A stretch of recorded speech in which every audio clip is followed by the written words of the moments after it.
Take दिए और हमें फतह किए बगैर हमें अमेरिका की जंग में ले गया। हमारे 80,000 लोग उस जंग में कुर्बान हुए। 3 गुना हमारे फौजी, अमेरिका से 3 गुना ज्यादा हमारे फौजी अमेरिका की जंग में कुर्बान हुए। 100 अरब डॉलर से ज्यादा पाकिस्तान का पैसा खर्च हुआ उस जंग पे। 2 किस्म की गुलामी, एक को कहते हैं कॉलोनियलिज्म, जब आपके ऊपर फतह करके एक मुल्क हावी हो जाता है, जो अंग्रेज की गुलामी थी, और दूसरी को कहते हैं पाकिस्तानी और नौजवानों नियो कॉलोनियलिज्म, के फतह किए बगैर आपको गुलाम बना लेते हैं। और ये हमारी बदकिस्मती कि हमारे मुल्क ने जब से हम आजाद हुए और जब से हमारा अजीम लीडर कायदे आजम, जो एक गुलाम हिंदुस्तान में एक आजाद इंसान था, जो मेरा लीडर था, जो हमेशा हम उसको लीडर मानेंगे, ईमानदार था, दलेर था और आजाद था, खुददार था। उसके बाद कभी इस मुल्क ने, कभी भी हमारे मुल्क ने, सिवाय छोटा सा वक्त था कि भुट्टो ने कोशिश की, जुल्फिकार अली भुट्टो ने, कि पाकिस्तान आजाद फॉरेन पॉलिसी बने, हमेशा हमें हुक्म मिलते थे, हम अपनी आजाद फॉरेन पॉलिसी नहीं बनाते थे।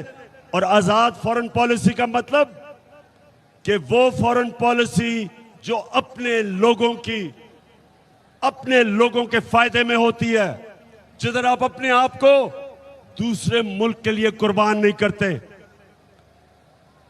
तो जब मुझे आपने इख्तिदार में भेजा तो मैंने हमेशा आपसे वादा किया था कि ना मैं कभी किसी को सामने झुकूंगा और ना आपको कभी किसी के सामने झुकने नहीं दूंगा। तेरा पाकिस्तान है, ये मेरा पाकिस्तान है। तेरा पाकिस्तान है, ये मेरा पाकिस्तान है। इस पे दिल कुर्बान, इस पे जान भी कुर्बान है। वो इस पे दिल कुर्बान। तो फिर क्या हुआ? हमारे यहां जो इस मुल्क में करप्ट तरीन टोला, जो बाद में जिनको मैं 3 स्टूजेस कहता था, एक था इस मुल्क का, अब मैं क्या करूं, मुल्क की सबसे बड़ी बीमारी जरदारी, एक तो वो था,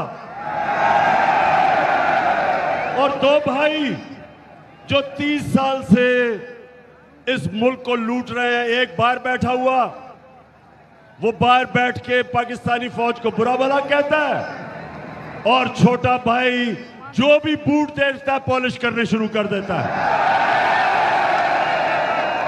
ये 2 भाई, और फिर तीसरा कौन है?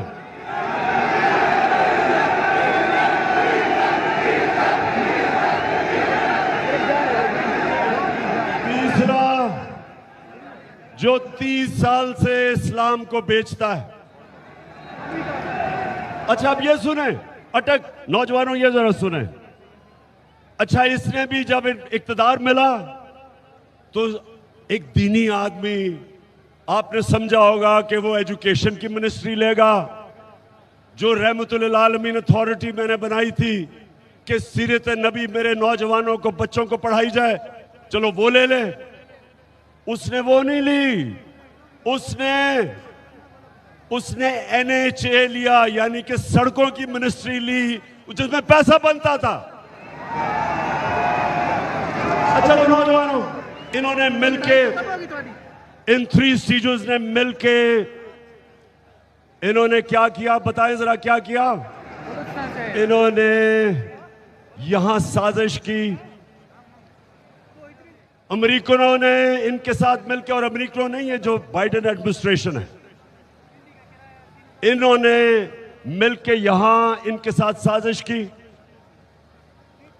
इन्होंने हमारे लोगों को अमेरिकन एम्बेसी में बुलाया, उनको तैयार किया, और उसके बाद एक डोनाल्ड लू, एक अमेरिकी अंडर सेक्रेटरी, उसने बुला के हमारे एम्बेसडर को अमेरिका में कहा कि अगर आप इमरान खान को इस अदम एतमाद में अगर इसको आपने जता दिया, यानी अगर ये अदम एतमाद फेल हो गई इमरान खान के खिलाफ, तो पाकिस्तान के खिलाफ, पाकिस्तान को हम आइसोलेट करेंगे, इसके खिलाफ हम एक्शन लेंगे, धमकी दी। लेकिन अगर इमरान खान को आपने हटा दिया, अदम एतमाद को कामयाब कर दिया, तो उन्होंने कहा कि हम आपको माफ कर देंगे, क्योंकि उनको पता था कि चेरी ब्लॉसम शहबाज शरीफ आ जाएगा इमरान खान की जगह और वो फिर उनकी खिदमत करेगा। और खिदमत शुरू हो गई है। इन्होंने मिलकर साजिश की, यहां भी इनके हैंडलर बैठे हुए थे, इन सब ने मिलकर प्लान किया और गवर्नमेंट गिरा दी। अब मैं ये आपसे पूछता हूं पाकिस्तानियों, आज मैं आपसे पूछता हूं कि वो कौन सा इतना बड़ा मसला था जो सब ने मिलकर गवर्नमेंट गिराई। आप ये समझें कि उस वक्त हमने पाकिस्तान को मुश्किल वक्त से निकाल लिया था, एक मुल्क जिसका दिवालिया निकला हुआ था। यही इन्होंने 10 साल दोनों ने मिलकर जो डाके मारे थे, मुल्क को कंगाल किया, बैंकरप्ट किया, मकरूज किया, इदारे तबाह किए, सबसे बड़ा बैरूनी खसारा छोड़ के गए $20 अरब का, वो मुल्क हमें मिला। और मुझे आज फख्र यह है कि सब मुश्किलों के बावजूद हमने अपने मुल्क को खड़ा किया। हमने आहिस्ता आहिस्ता अपनी कंस्ट्रक्शन की इंडस्ट्री ठीक की, अपनी ज़राई, अपने किसानों की मदद की, मुल्क खड़ा हो रहा था। तीसरे साल में 5.6% हमारा मुल्क बढ़ा था, आगे दौलत में इजाफा हो रहा था, ग्रोथ रेट थी, रिकॉर्ड एक्सपोर्ट्स थी। हमने सबसे ज्यादा आमदनी बढ़ाई, टैक्स इकट्ठा कर रहे थे। हमने जो किसानों की मदद की, सबसे ज्यादा पैदावार किसानों ने हमारे दौर में की। तो जब ये हो रहा था तब ये साजिश हुई। तो मेरी आज बात सुने अटक के लोगों, जब ये मुझे साजिश का पता चला तो मैंने उन लोगों को, जो लोग साजिश रोक सकते थे, मैंने उनको ये बताया कि हमने बड़ी मुश्किल से मुल्क की माइशत को संभाला है। अगर अभी ये साजिश कामयाब हुई तो मुल्क को मुश्किलात का सामना करना पड़ेगा। मैंने भी बताया, मैंने शौकत तरीन फाइनेंस मिनिस्टर को कहा कि बताओ, लेकिन मुझे अफसोस से कहना पड़ता है कि हम कुछ नहीं कर सके। और आज क्या हुआ है? आज पाकिस्तान का रुपया तेजी से गिर रहा है। हमारे जो फॉरेन एक्सचेंज रिजर्व्स हैं वो इन 2 महीनों में 30% गिर गए हैं। हमारी स्टॉक एक्सचेंज नीचे, महंगाई, हर चीज महंगी, बिजली महंगी, आगे मजीद और महंगाई, हमारी माइशत नीचे जा रही है। कौन जिम्मेदार है इसका? कौन जिम्मेदार है? बताओ अटक के लोगों, कौन जिम्मेदार है इसका? और मैं जो आज आपके पास आया हूं, मेरे पाकिस्तानियों, याद रखो कि ये वक्त अब है कि आपने अपने मुस्तकबिल के लिए, अपने बच्चों के मुस्तकबिल के लिए आपने सब ने मेरे साथ निकलना है। क्योंकि ऊपर कौन बैठे हैं? ऊपर कौन बैठा है? सबसे पहले शहबाज शरीफ।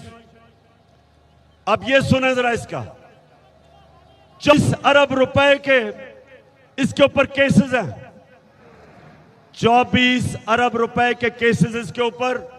और अब क्या हो रहा है? इसको एनओरो मिल रहा है। FIA जो इसके ऊपर, जिसने उसके ऊपर केस बनाए थे, अब FIA सारे केस खत्म कर रही है।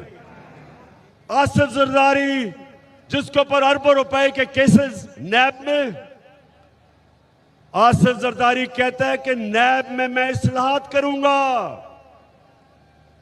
पाकिस्तानियों, ये है क़यामत की निशानी कि आसिफ जरदारी नैब की इस्लाहात कर रहा है।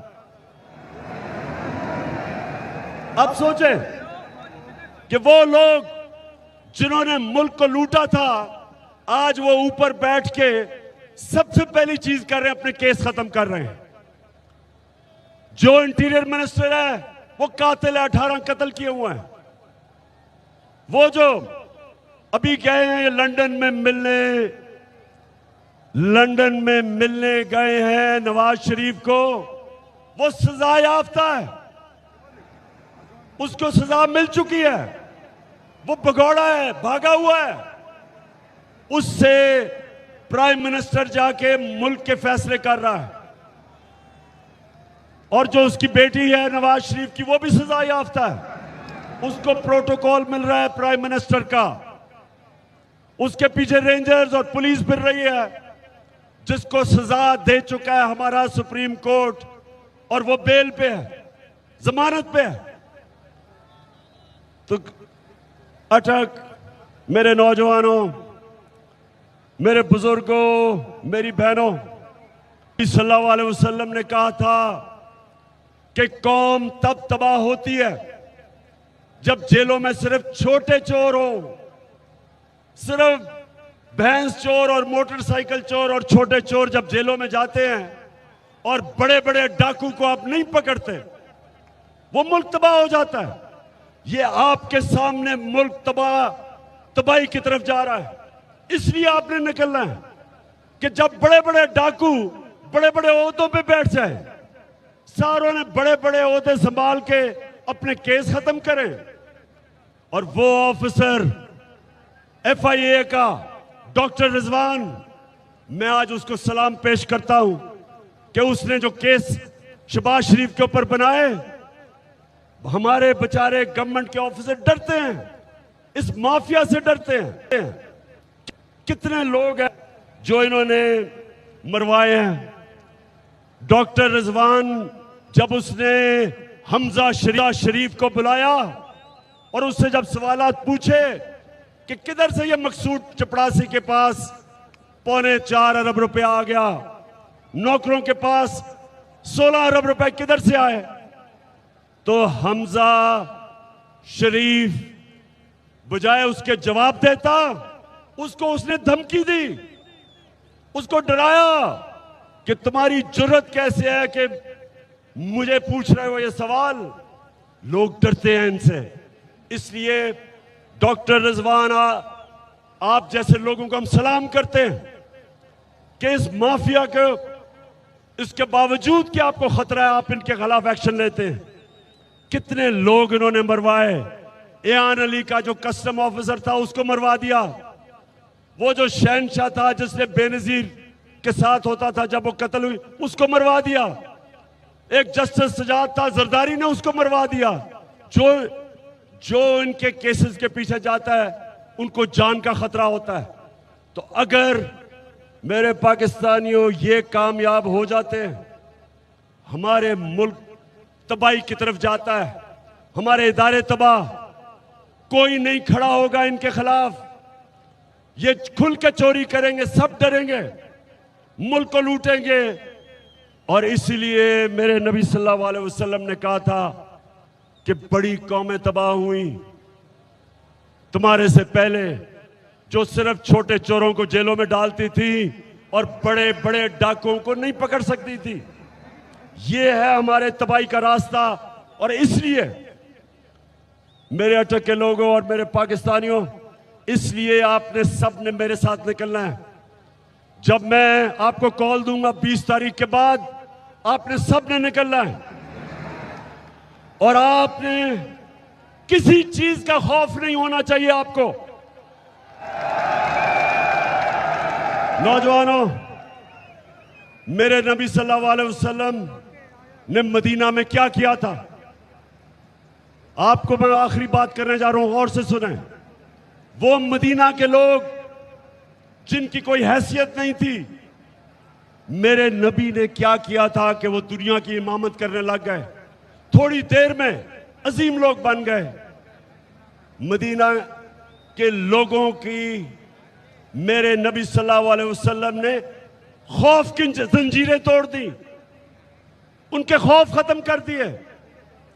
खौफ की जंजीर जो इंसान को ऊपर नहीं आने देती, उसकी परवाज ऊपर नहीं जाती। डरे हुए लोग कभी आजाद नहीं होते। जब उन्होंने उनकी खौफ की जंजीरें तोड़ी, वो लोग अजीम लोग बन गए। आपके सबको समझना चाहिए कि ये जो अब आजादी की, हमारी हकीकी आजादी की जो हमारी तहरीक है, अपने खौफ खत्म कर दे। तीन ही खौफ होते हैं इंसान को। मौत, इंसान को सबसे बड़ा खौफ होता है कि मुझे मार ना दे।